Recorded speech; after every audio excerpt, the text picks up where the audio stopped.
सेवा दरबार कल्याण का दरबार है।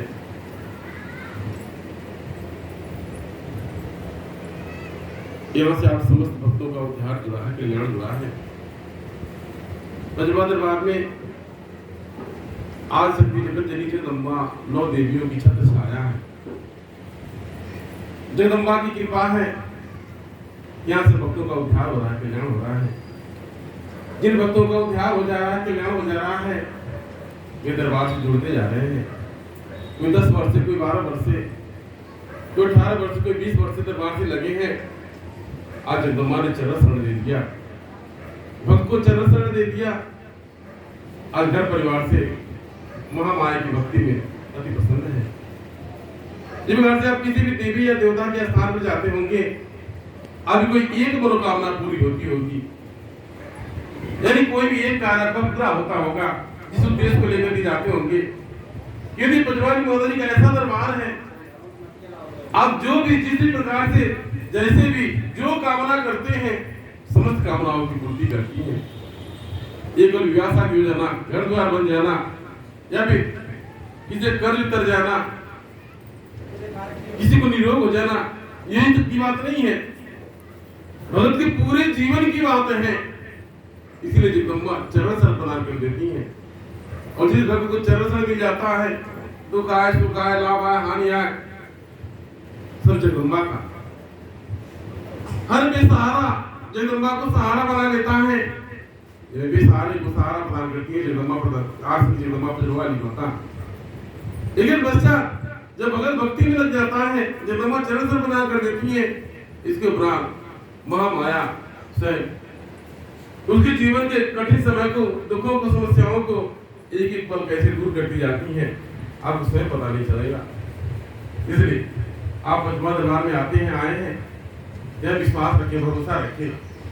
यह जो बताया गया, जो कहा गया, उसको मान ले, विश्वास करें, भरोसा करें, ताकि आप पर विद्या कृपा बने और आपका कल्याण ध्यान हो। प्राय देखा जाता है आप भगतजन अपने दुखों समस्याओं को लेकर के दुखी, परेशान और विचलित हो जाते हैं। किंतु जो भगत किसी की भक्ति में लग गया और कोई समस्या आ गया, विचलित हो गया, उसको भक्ति नहीं तो स्वार्थ है। किंतु कितना दुख समस्या आया, फिर भी आप दरबार से लगे हैं, जुड़े हैं, भक्ति पूजा बंधन आपने नहीं छोड़ा, वही आपकी भक्ति है। उसे जगदम्बा प्रसन्न होती है, दयाल हो जाती है, कृपा हो जाती है और आपको भक्ति, मुक्ति, मोक्ष, कल्याण चरण शरण प्रदान कर देती है। जिनसे पंचमा दरबार में अनेकों प्रकार के भक्त आते हैं, समस्याओं की कोई गणना नहीं है। कोई धन का दुखी, कोई घर का दुखी, कोई धन से दुखी और कोई दुखी परेशान है। हर किसी को वोट चाहिए, सहारा चाहिए। यदि आपके जीवन में जगदम्बा का सहारा मिल गया, आप बेसहारे नहीं होंगे। यदि जगदम्बा ने अपनी कृपा प्रदान कर दिया, आपको किसी की कृपा की आवश्यकता नहीं होगी। यदि जगदम्बा महामाया ने आपको चरण शरण दे दिया, आपके जीवन में कभी पिछलाहट या कभी किसी प्रकार का मन में भ्रमरांति नहीं आएगा। इसलिए निस्वभाव भजनी चरण शरण दीजिए। तब भक्तजन दरबार से ऐसे जुड़े ताकि जगदम्बा दयाल हो, कृपाल हो और आप दया कृपा प्रदान करें। अब इससे आप भगत जब आते हैं, आप भक्ति में भाव नहीं होता। जिस बार आप किसी तांत्रिक के उघड़ के चौरी पर जाते हैं, केवल समस्या को लेकर के जाते हैं और तत्कालिक कल्याण चाहते हैं, वहां जगदम्बा साक्षात नहीं बैठी है। आप किसी ओझा तांत्रिक या उघड़ पिशाच को जान करके गए हैं और वहां भी आपका विश्वास नहीं जमता। ये पंचवानी माता जी का दरबार है, कल्याण का दरबार है। कल्याण के लिए जगदम्बा ने दरबार बनाया है। अगर जगदम्बा से कुछ प्राप्त करना चाहते हैं, जगदम्बा को मनाएं, रिझाएं, उनकी प्रार्थना करके प्रार्थना करें। जगदम्बा पूजन बंधन से प्रसन्न होकर के भक्तों का कल्याण करती हैं और सबको आवश्यकता है।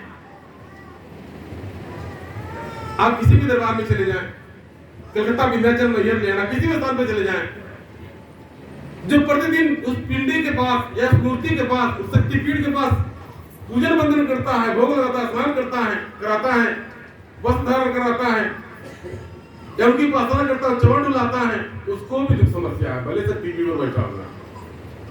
जो लेना मंदिर है, लेना दरबार है, लेना दरबार पुजारी पंडा है, वो माता जी की उपासना पूजा पाठ में लगे हैं, 24 घंटा उनकी सेवा भाव में लगे हैं।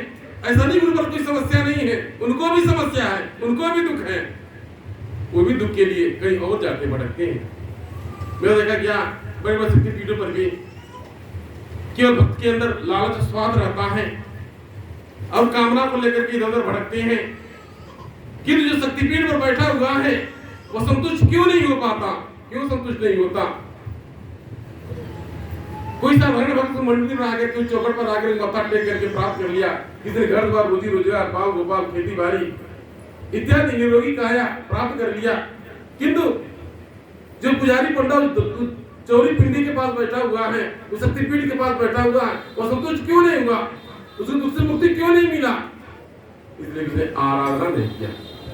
अगर मन से आराधना किया होता जगदम्बा का, जगदम्बा की सर्वप्रथम दृष्टि उस पर पड़ती, किंतु वो लालच स्वार्थ में पड़ गया और जिस कारण से आज वहीं तक आज जीवन घंटा बजाता रह गया और घंटे बजाते उसका अंत हो गया, उसी में उसका अंत हो गया, उसी में उसकी संतुष्टि मिल गया। तुम्हें कहने का अभिप्राय था ये जगदम्बा का दरबार मांगने का दरबार है, प्राप्त करने का दरबार, उसके भाव चाहिए। ये जबरदस्ती का भाव, जबरदस्ती करे भाव चाहिए। जब तो स्वयं से भाव नहीं आएगा, किसी पूजा पाठ में स्वयं से भाव नहीं आएगा, किसी पूजा पाठ आरती पूजा में व्रत पाठ में स्वयं से भाव नहीं आएगा, किसी कहने पर भाव जागृत करना बेकार है, उसी को भाव कहा जाता है। जिसका भगत आते हैं दरबार में आते हैं, अब कहा जाता है पूजा पाठ कर लीजिए, परिक्रमा कर लीजिए, माता जी दर्शन कर लीजिए। आप बेभाव से करते तो बेकार है, तो फॉर्मेलिटी अदा कर रहे हैं, कोर्रम पूरा कर रहे हैं। अब जो भाव से आप फॉर्मेलिटी अदा कर रहे हैं, कोर्रम पूरा कर रहे हैं, उसके कारण से जगदम्बा भी आपको उसी प्रकार से उसी भाव से आपने जिस भाव से दर्शन किया, परिक्रमा किया, पूजा पाठ किया, उसी भाव से जगदम्बा भी आपको अवलोकन करेंगी। आप भी मनगत मातो जो कहा होगा उसको पता नहीं कितना आते हैं, ऐसा देखने को मिलता है।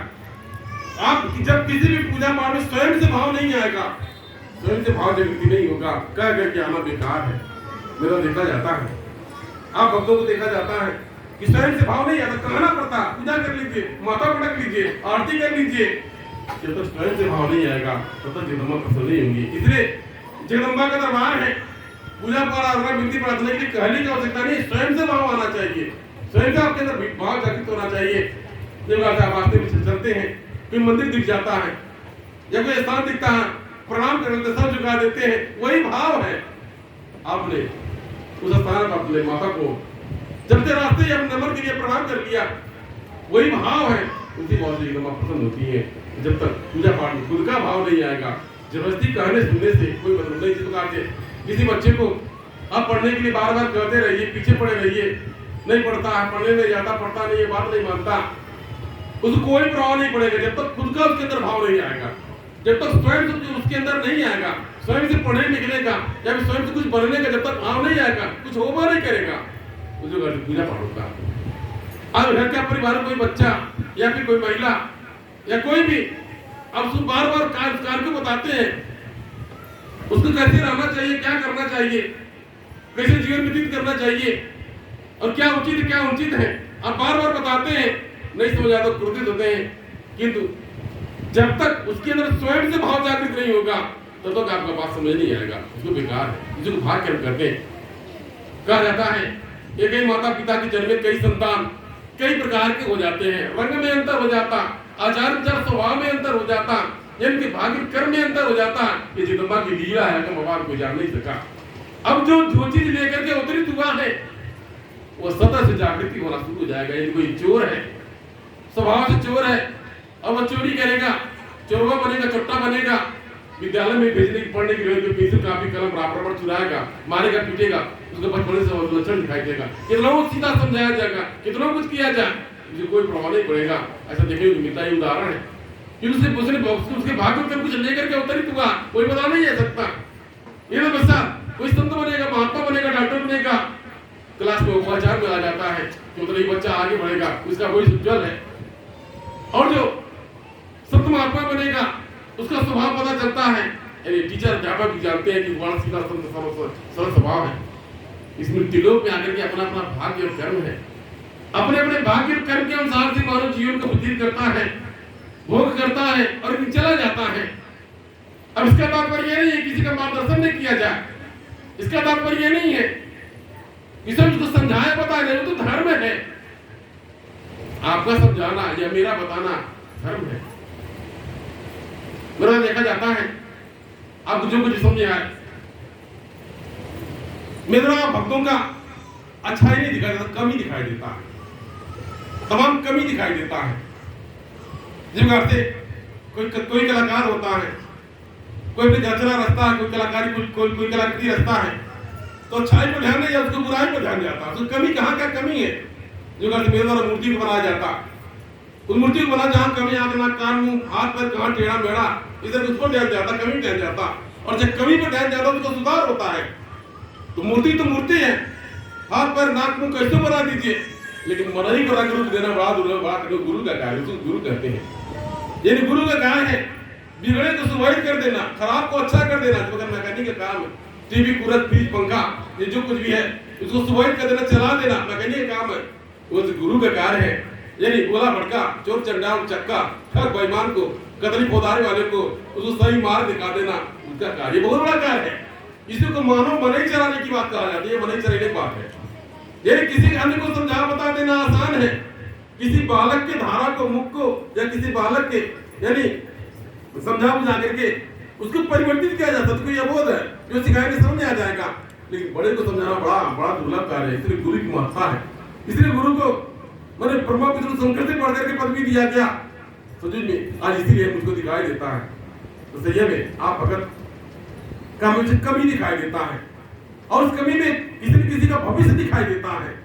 और जब भविष्य दिखाई देता है, इसके तत्पश्चात उसके भविष्य में क्या होने वाला है, वह क्या करे कि भविष्य सुधर जाए, वह क्या करे ताकि जीवन में परिवर्तन आ जाए, बदलाव आ जाए, ऐसा मेरा ध्यान बनता है। और शायद मेरा समझाना मेरा बताना किसी को नागवार भी लग सकता है, उल्टा पलटी भी लग सकता है, बुरा भी लग सकता है, इस तरीके से। किंतु मेरा धर्म का पालन आपको मालूम होगा, जिस पर डॉक्टर बाबू डॉक्टर बन गया, ये वचन मानने का प्रतिफल है, ये वचन आदेश का पालन करने का प्रतिफल है। क्या डॉक्टर बाबू डॉक्टर है? आज अध्यात्म से भी प्रेम है, आप भक्तों से भी प्रेम है, और उनके क्षेत्र में उनका भी अपना एक अलग पहचान है। ये वचन मानने का प्रतिफल है। ये मेरा उदाहरण, मेरा प्रैक्टिकल है। वचन को माना, जिससे जैसा जो कहा गया मानते गए, सीधा सरल एक मूर्ति की भांति। उदाहरण दिया था, मूर्ति की भांति आंख कान नाक मुंह जहाँ टेढ़ा मेढ़ा होता है उसको सुधार किया जाता है, उसी प्रकार से एक मूर्ति की भांति, यानी मूर्ति की भांति उनको सुधार किया गया। आज सभी लोग सम्मान करते हैं, ये वचन मानने का प्रतिफल है। श्रद्धेय भैया जी, आज आपको त्याग तपस्या की प्रतिमूर्ति श्रद्धेय भैया जी कहा जाता है, यानी त्याग तपस्या की प्रतिमूर्ति श्रद्धेय श्री भैया जी कहा जाता है। आपको भी वचन मानने का यह प्रतिफल है। आप भी कभी सारी दुनिया में मोह माया में जुलसते रहे, मैंने कहाँ क्या क्या हुआ, आपके साथ कितनी लीला रची गई, कितना रचा हुआ रचा गया जगत मार्ग द्वारा आपके धर्म के आसन पर लाने के लिए, या फिर आपको धर्म का मार्ग दिखाने के लिए, आपको अपना पहचान दिलाने के लिए मुझको भी शरीर से कितना झेलना पड़ा, कहाँ कैसे जा करके आपके संग में अपमानित होना पड़ा, और तब जाके भी उसका आपका भविष्य दिखाई दे रहा था। आपका भविष्य दिखाई दे रहा था, आपका स्थान कहीं और है। जिस प्रकार से बहुत बढ़िया मतलब नाटक है, क्या बोलते हैं, नवरात्रि कार्यक्रम में यहाँ मतलब क्या बोलते हैं, मतलब यहाँ रात्रि सत्यलीला में कुछ कार्यक्रम होता था, नाटक होता था, बदल करके कभी राजा भरतरी का, कभी राजा हरिश्चंद्र का, इस तरीके से। अब तो समय कम मिलता तो पूजा पाठ में चला जाता है, उसमें राजा भरतरी का राजा भरतरी का नाटक चल रहा था, मंच द्वारा बताया जा रहा था। राजा भरतरी भोग विलास से व्यस्त था, अपने घर परिवार में राजपाट में व्यस्त था। इसके तत्पश्चात उसका एक सिंहासन में एक सिंहासन खाली था, उसके इंद्रासन में एक सिंहासन खाली था। नारद जी आकर के पूछे, खाली सिंहासन किसका है, यानी इस पर कोई विराजमान क्यों नहीं है? तब जाकर के सब देवताओं ने मिलकर के बताया राजा भरतरी का है, यानी यह सिंहासन अपने भोग विलास में जाकर यानी व्यस्त है, उसको धर्म कर्म का ज्ञान नहीं है। ये खाली सिंहासन उसी का है, उसको कर्म धर्म का ज्ञान दिलाया जाए ताकि उसको बोध हो जाए और धर्म के मार्ग पर आ जाए, सिंहासन आगे विराजमान हो जाए। सही वैसा हुआ, देखा है, बहुत अच्छा लगा। इसके पश्चात मायावी रचना रची गई, उनकी पत्नी से मोह था, राजपाट से बहुत मोह था, उसके मोह को भंग किया गया, और तब जाकर उनके मन में जब वैराग आ गया, उसने जो लिया और मतलब क्या नाम है, उसका मन को उठा लिया और सब धर्म के मार्ग पर चल गए, अंत में जाकर सिंहासन में विराजमान हो गए। सही है भाई। उसी प्रकार से श्री श्री भैया जी कहता भैया जी ने कहाँ कहाँ जाना पड़ा, क्या क्या करना पड़ा, बहुत बड़ा लंबा इतिहास है, एक लंबा इतिहास है। और त्याग तपस्या कोटि श्रद्धेय भैया जी नहीं है, इनके पीछे काफी श्रम करना पड़ा। जिस प्रकार से कोई कुम्हार ताल पोखरा से माटी ला करके उसको फोड़ता है, पैरों से रोकता है, अपने मनपसंद बनाता है, उसको बना देता है, मट्टी तैयार कर लेता है, काफी श्रम करता है, और तब तक उसको चाक पर रख करके स्वयं यानी एक आकार देता है। कोहरा इक्का, मटिया इक्का, चकवा इक्का। उसी कुम्हार ने यदि कलश बना दिया, घड़ा बना दिया, वो कलसा भी हो गया, एक घंट भी हो गया। एक ही कुम्हार के द्वारा बना दिया गया, घड़ा बना दिया गया, उसको किसी ने लेकर खरीद के ले गया और जाकर के मूल घट्टा पर जाकर के उसे विसर्जन करते, क्या बोलते हैं, सौ का विसर्जन कर दिया, पीपल के पेड़ में बांध घंट हो गया। उसी घड़े को किसी ने खरीद करके स्वयं ले करके माता जी कलश स्थापित कीजिए, वो पूजनीय हो गया, कलश हो गया। उसी माटी से उसी कुम्हार ने किसी मूर्ति को बना दिया, लक्ष्मी का, गणेश जी का, दुर्गा जी का, काली जी का, उसकी महत्ता बढ़ गई। उसमें किसी ने अपने पूजा करना प्रारंभ कर दिया। ठीक है, तो बच्चा जिसने उसके कोसा बना दिया, परई बना दिया, कुल्हड़ बना दिया। अब आप अंतर समझ सकते हैं, एक ही कुम्हार के द्वारा बनाए गए सारे बर्तन, सारी सामग्री किसी दुकान पर मोड़ते हैं।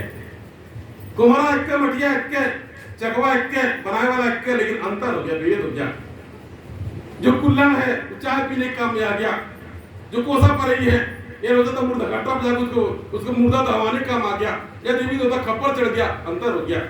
ये लो सर, किसी ने कलश घड़े को खरीदा, घट्टा ले गया, घंट बांध दिया, किसी ने माता जी कलश स्थापित कर दिया, और किसी ने मूर्ति को खरीद लिया, लाके घर में टांग दिया, लोग अगरबत्ती जाने लगा। तो ये जो कोहरा है चाहे घंटा बने जाए, घंट कहाँ बने जाए, कहीं कोसा पर बने जाए, कहीं चुक्कड़ कुल्हड़ बने जाए, कहीं दिया कपड़ा मूर्ति बन जाए। आज इसी प्रकार से त्याग तपस्या के प्रभु श्रद्धेय भैया जी को एक मूर्ति रूप दे दिया गया, जिसमें काफी मशक्कत करना पड़ा। जिस प्रकार से कुम्हार के द्वारा काफी मशक्कत करना पड़ता है, उसी प्रकार से भैया जी को भी यानी इतना श्रम करके आज बनाया गया। अब आपकी जिम्मेदारी है, अब जिस स्थान पर स्थान मिल गया उस स्थान पर विराजमान रहे। यानी खुद करके जिस दलदल में आपको दलदल से निकाल के लाया गया उसमें छलांग नहीं लगाए। और वह कहा जाता है, करने से कहा जाता है कि गधा के छाल को खींच काट में किसी संयम में करने से कहा जाता है। तो मतलब घोड़ा गधा जब तक छन ले तो उधर मतलब मन बुद्धि ठीक नहीं रहेगा कि मिर्ची की दो छन छपक कढ़ाई जाएगी। अब आपकी जिम्मेदारी बनती है, अपने आसन पर रह करके, अपने आसन पर रह कर जो विचार कर अपने आसन पर रह करके विराजमान होकर के आदेश दे सबको, इस दरबार की व्यवस्थाओं का आदेश देना आपकी जिम्मेदारी।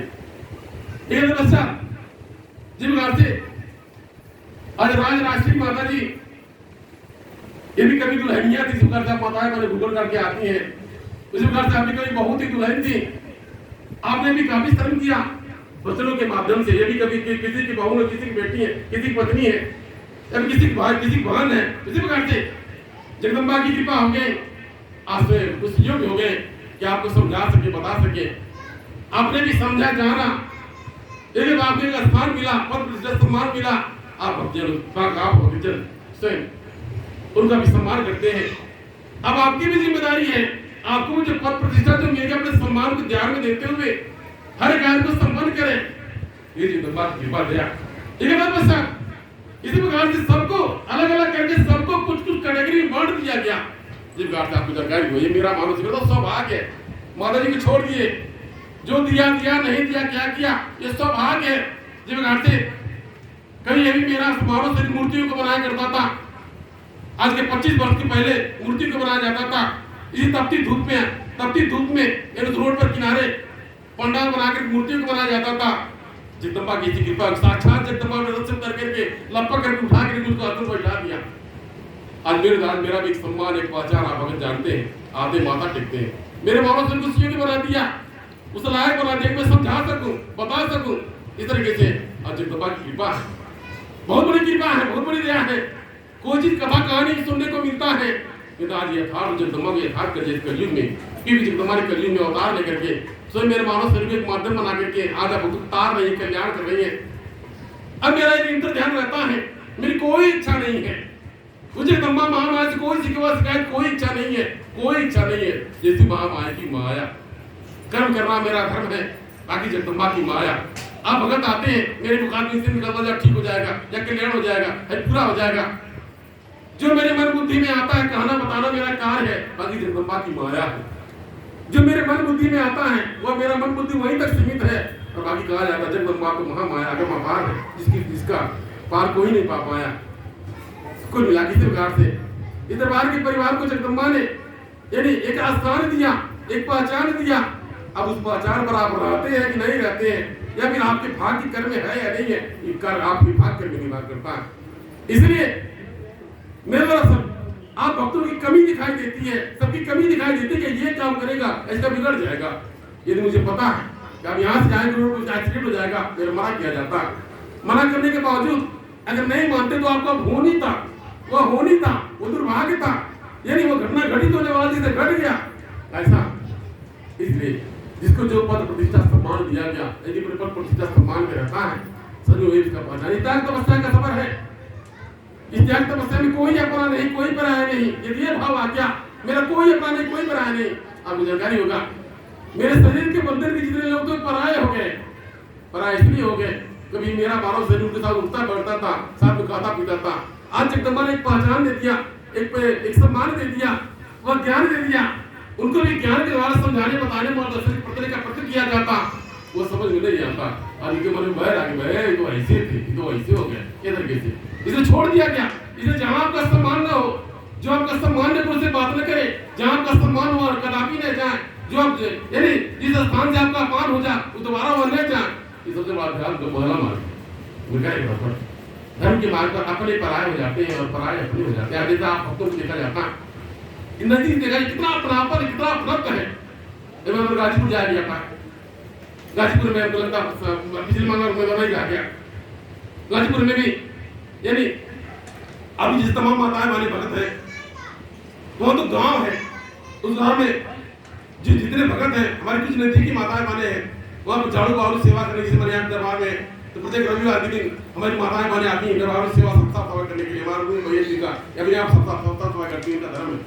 उसी वक्त वहाँ भी गाजीपुर में भी हमारी भक्तियों का आगमन होता है। भक्ति है रामदास की धर्मपत्नी मनसा जी उनका नाम है, बहुत नजदीकी। यानी जब वहाँ आगमन होता है वो भोजन बनाने के लिए, आपकी व्यवस्था के लिए हम लोग लालायित रहती है। जैसा बताया गया कि आप इन्हें जाने कि आप ही लोगों का मुझसे प्रेम है, कि आप ही इतना करीबी है। हमारे तमाम आप ही से तमाम भगत हैं जिस प्रकार से आपको मुझसे प्रेम है और मेरा आपसे प्रेम किया जाता है, उस प्रकार तमाम हमारे भगत हैं जो मुझसे प्रेम करते हैं, आपने से बढ़ करके प्रेम करते हैं। कभी अभिमान न करें, इस तरीके से संयम है।